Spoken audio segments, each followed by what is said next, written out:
It's a goddamn den. Mr. Roberts, your 2-second warning.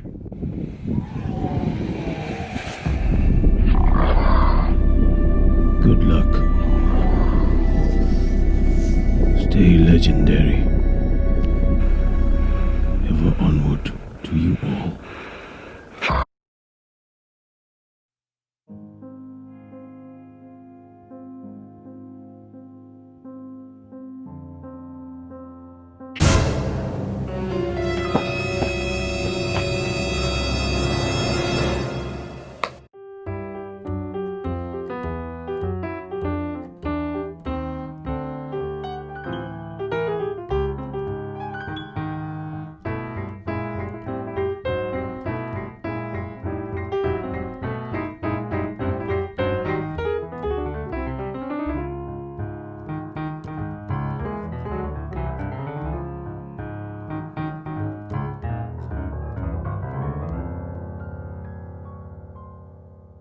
Hello, magnificent eye drums. It's Thursday, December 3rd, and we do warmly welcome you to this, the 18th edition of the Late Night Noisecast.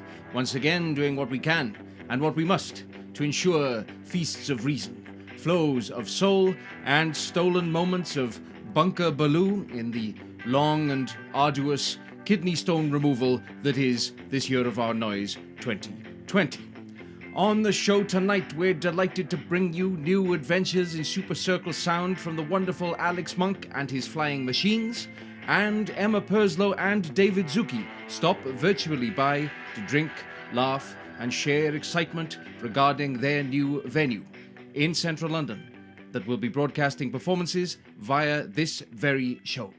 But I begin tonight's episode with preemptive presidential pardons of gratitude as ever for all of your interactions across the Intertrouser, the Bookface, the TubeU, the Twit Noise, and such in particular regarding your great support for last week's show, of course, our little Rocket Man special.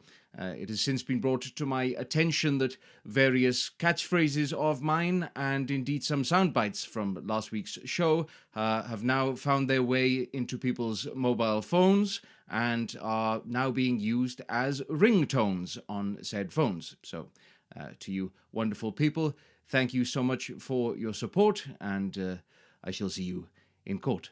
Moving swiftly into our musical excitement tonight then, a dear, dear friend of mine, someone I consider a family member, my brother in arms, in noise, and in all things great, Mr. Alex Munk. I'm delighted to bring you the video of the title track of his beautiful work of art record, New Life. This is Alex Munk, his Flying Machines, and New Life.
Mr. Alex Munk there, his magnificent flying machines, and their glorious track, New Life. I mentioned last week's Rocketman episode. Indeed, some 2 years ago now, just after the rap party for Rocketman, I had the great pleasure of spending a lot of time with Alex around his record launch of that track and that album, indeed, at Dean Street Pizza Express. Looking back now and thinking of all of the potential new life to come in terms of developments this week in the political and medical spheres, I find myself still seeking comfort, as it were, from the sleeping pride of former days, and attempting to reawaken it as such. Whenever I hit November, December time, then Alex Munk and his flying machines and their glorious noise is largely the soundtrack that plays in my head in every passing and waking moment. So what's going on? Well, speaking of the noises in my head there, one of the primary purposes of this late night Noisecast and its establishment back in the spring was to give a platform and a sense of support to all of those glorious musicians and creatives who have occupied my brain pan for the best part of the last 2 decades, and whom I was most excited to share with all of you. One such luminary who featured on our previous audio-based series was the saxophonist David Zucchi, and I'm delighted to say that he and Emma Purslow join us here for an exclusive interview on the Noisecast this evening, wherein you will see me make a deal in real time, as it were, to establish the opportunity to broadcast some of the performances that they will be featuring from their exciting new central London venue. Without further ado then, let us turn now to an exclusive interview featuring music, good times, chit-chat, and of course, glass happenings. This is Emma Purslow and David Zucchi. Emma Purslow and David Zucchi, as I live and breathe, how are you both doing? All the better for seeing you. Yeah, we're good. I salute your optimism as ever. I see you have a piece of festive cheer in the back there.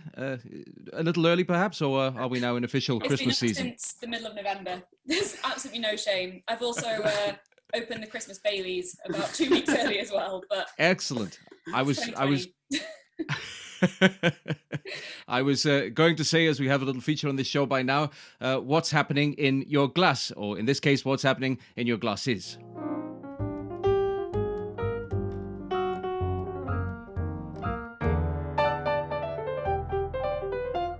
Glasses. Well, yeah, Emma's got the Baileys. Baileys. I have a slightly lukewarm Guinness here, which is doing the trick. Okay, I'm torn. Actually, in a pint glass. I'm not fussy on a good day. I'm fundamentally torn between beer and gin and tonic. The beer seems to suit you, David, and the gin and tonic, you, Emma. Which am I going to go with here? I say beer. Gin and tonic's out of season, well, in my opinion. Beer. All right, beer it is. But that's just... It's too cold for gin ton now. Well, cheers. Cheers. Here's to an early and magnificent Christmas. Yes. Yeah. So, David, you of course featured on the first audio-only season of the Late Night Noisecast. So our listeners have heard a little about you. So I'd like to begin, therefore, with Emma. If you could tell our listeners and viewers all about your groovalicious, magnificent musical self, please. Sure. So I am a violinist and educator, I guess. I dabble in viola and most recently in ukulele, but I try not to tell people about that most of the time. Ukulele. Yeah. So I do a lot of chamber music projects. I'm in a string quartet, the Alciona String Quartet, and I'm also in a South American band called Kimantu. I've done quite a lot of, found myself doing quite a lot of cross-cultural projects recently, working as well with the amazing tabla player called Kuljit Bamra, MBE. And he's, so I've been actually spending lockdown feeling quite inspired by all these people I've kind of come across in the last 2 years and trying to get my brain around the kind of music that they make as well, so I can better bring it to my own practice, really. Absolutely. In terms of that, how are you looking to incorporate that? Is that through projects of your own or developing collaborations with others through this time? It's basically developing collaborations with others.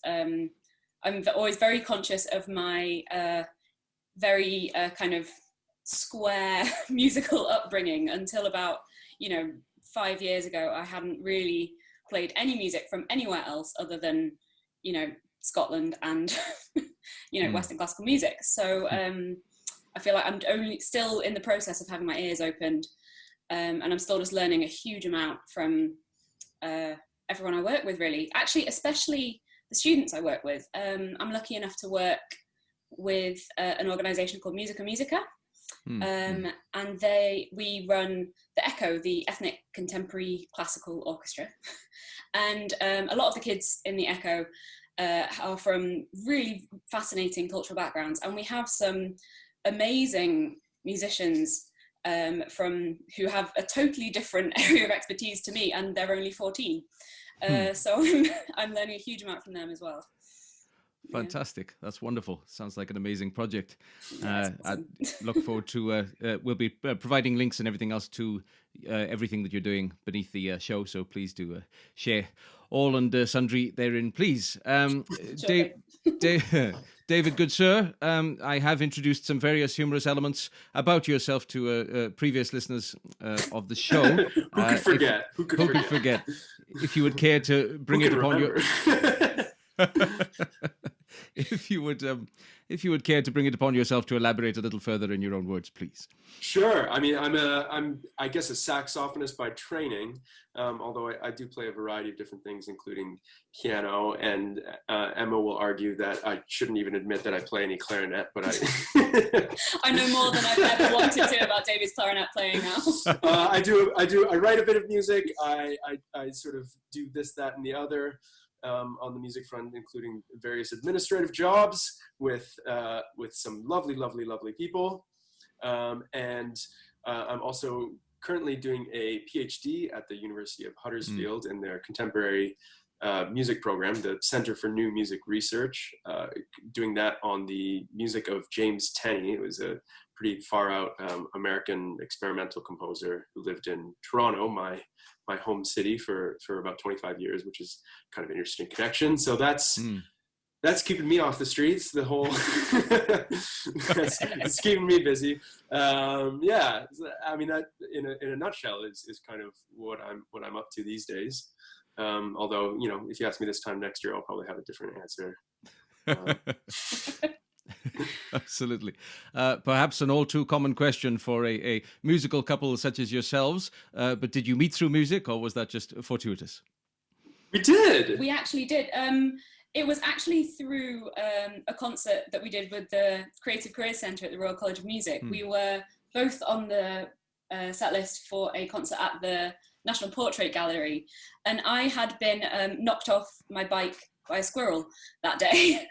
I was very angry at the squirrel. It was a whole saga. But essentially, as I was coming off stage, I managed to fall down the steps because I damaged a ligament in my knee. And David was very friendly and very forgiving. And then we got on the bus back to the RCM together, and he said, "Are you okay?" Which is a very dangerous thing to ask a person who's just fallen off stage. And I just let loose, and you knew what you were getting into. Yeah, and the rest is history, I suppose. Yeah. I mean, I'd always looked up to Emma well before the experience. I used to do a lot of concert ushering, and she was certainly, she was, I don't know, she was certainly one to watch. Still is. While I was ushering it, I was always just totally blown away by her playing and personality all the time. So when she sat down on the bus, it was like a celebrity sitting next to me. And having a breakdown. The romantic in me likes to think that you disappeared said squirrel immediately in I'm still waiting on that. For the best people on it. Presented a series of photographs thereafter. Fantastic. One of the things I would very much like to talk to you both about on this evening's show is, of course, the new venue initiative that I see you are crafting so beautifully in central London. Would you care to share, please, all the details fit to print therein? Well, that certainly slims it down a bit. If it's All the details. It's our. I have time. neighbors- Yes. Yeah. It's our neighbor's sort of basement space that we've sort of co-opted a little bit. I've lived in this flat for, I think, nearly 5 years now. And it was only at the start of the pandemic that I actually realized there's an empty basement right underneath the flat, and explains the cold. But it's a really incredible space that in non-COVID times could probably seat about 50 people. Post-COVID, a few less. But, Right now, it just has a kind of nice acoustic and a very rustic look. I don't know if we can share a screen on this if that's kosher. Look out. Let's give it a shot. Oh, here we go. That's disabled. This is a very first for the Noisecast. Essentially, it still needs quite a lot of clearing, but we've managed to create a little space in the corner, and we've been doing some recording down there. And we found the acoustic is really great, and we've been having rehearsals as well down there. And even in COVID times, it's possible to have rehearsals with up to 10 musicians socially distanced. So there's a lot of potential there, and we're going to be exploring that a lot further in the next few months, which is very exciting. Just need to wait for the funding applications to come back. Absolutely, yes. They're on their way.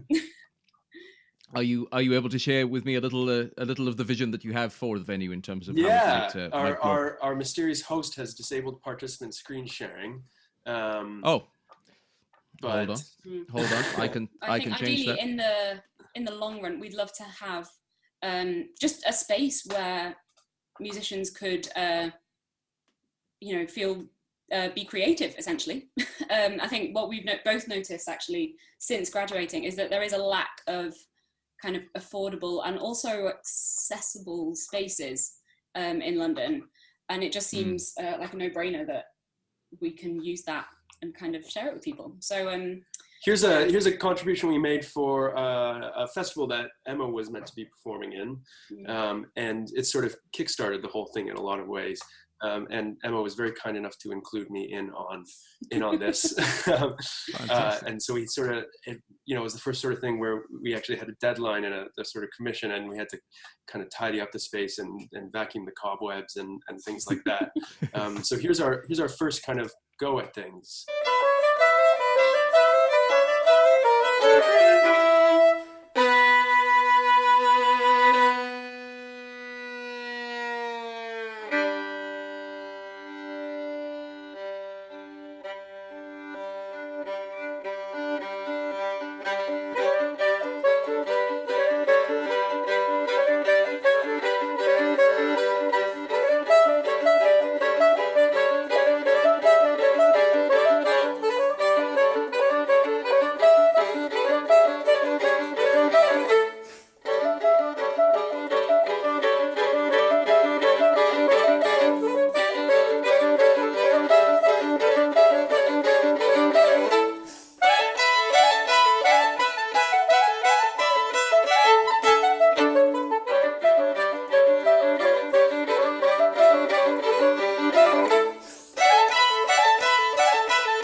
What I believe is a very first live round of applause from the box. Well, thank you very much. Usually I'm just sat here applauding myself for having made it through another day, and that makes up for the discomfort of having to watch ourselves. For That was fantastic. Thank you. So, what kind of looking at the corner of it there? What kind of size outfit can you imagine getting in there in terms of how you'd be? What sort of size band would you be able to mic up and otherwise in there?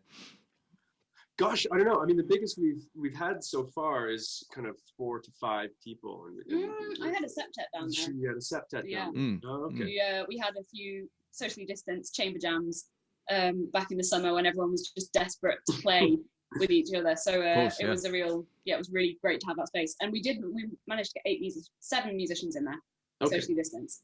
I do remember that, actually. I can never get 7 musicians rumbling beneath my feet. So I think eventually once hopefully the vaccine is all through and things, we could have up to 8 musicians probably performing to an audience of about 40 or 50. Wow. Yeah, Which so would be it's great. 40 it's or a great 50 down space. there. We're very lucky. That's amazing. Fantastic. Well, roll on those happy times.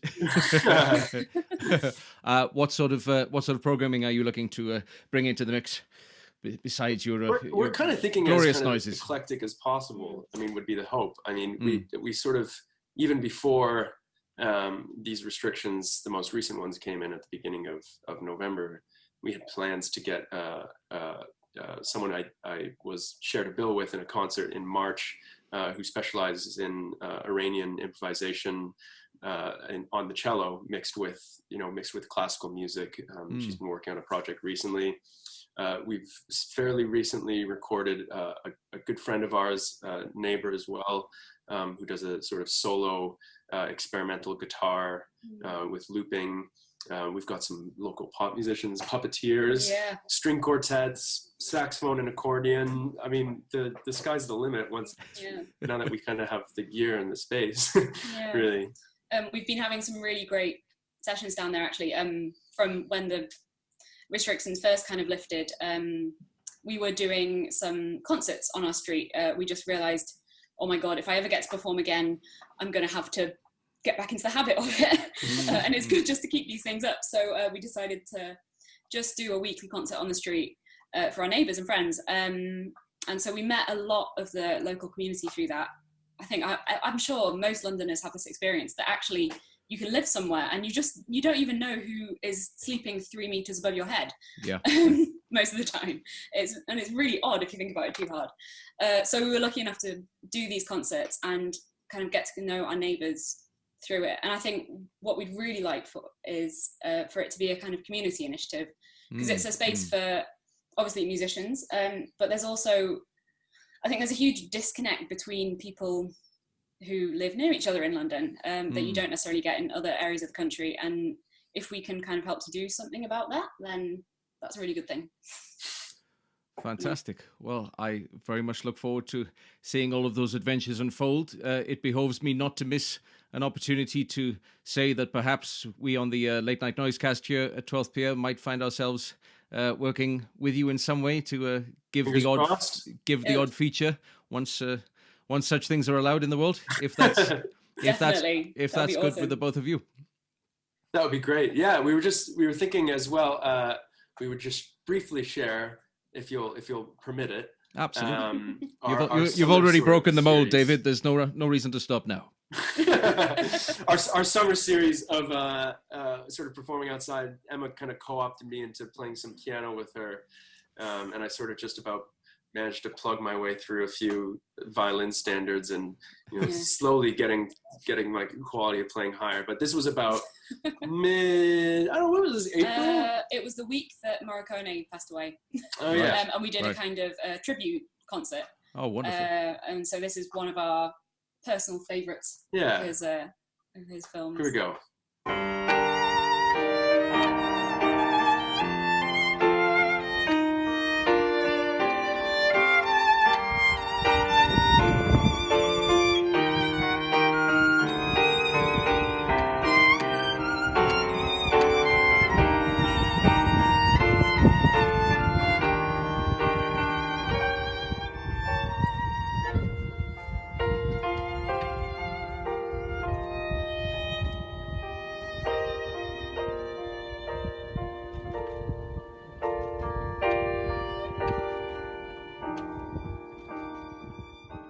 Emma very generously cut off that clip before I could bungle the piano solo. So. There was wind issues, all the things that come with playing outside, but it was great fun. I was going to say, beyond the beautiful playing and the beautiful tribute to Ennio, I think that one of the most impressive things there in terms of the tactical empathy I was feeling for you was managing to prevent all the necessary paperwork from leaving the premises in such a moment. So well done. That's some fine paper clipping. Thank you in all sincerity for sharing that and the previous music performance with us. I know that the both of you excel in supporting other musicians, and one of the things that we're doing on this show in terms of spreading positive news and otherwise is, of course, to get our guests' takes on strategies and words of advice and encouragement that might be used might be to the benefit of the musicians listening and indeed non-musicians listening. So if I could possibly ask the both of you to share some wisdom on along said lines, please. If I could ask Emma to go first. Ooh, Thanks. I mean, we're all having a bit of a nightmare at the moment, really. But I mean, I know for me, actually stepping into a musical world that's not my general day-to-day has been amazing. I found for the first 3 months, it was very difficult to listen to chamber music or orchestral music or anything that would normally be my day-to-day job. And so I really sunk my teeth into folk music and into improvisation. And actually we have been doing a lot of improvisation together. And so just use the resources you have around you and just remember to enjoy music, because at the moment it can feel like such a stressful thing, because on one level it is our livelihoods, but at the same time it's something that is really fundamental to us all emotionally as well. So find a way to still enjoy it even though it's stressful. Yeah, fantastic. Thank you. I would definitely just second that, and remember why you got into it in the first place, and if there's been, if you felt there's been something missing to your career or your sort of artistry that you wish was there, now's a good time to explore that, without the pressure of performance. And then also conversely, just kind of, pay it forward in some ways as well, in terms of there's a lot of content going out right now, and everyone's in the kind of position where it's, there's probably a level of insecurity about putting stuff out. So just, even if you tune into 5 seconds of someone's video, like just give it a like and send them a message saying, I really liked that, bravo. It means anytime I've shared something on, on any platform, on any social media thing, and for someone just to say amazing, or just anything, it means the world to people, just to feel like they're not just, sort of sharing into the void. And so that's something I've been trying to do more and more, and buying albums on Bandcamp and things like that, supporting where I can. Actually we do need that kind of reward in some ways, and we're kind of all in this together, so try to think of the kind of solidarity aspect to it. Wonderful. Thank you so much both for those beautiful words, Emma Purslow and David Zucchi. Here's raising a glass to happier days ahead and indeed the pride of future days collaboratively together. Absolutely. Take care.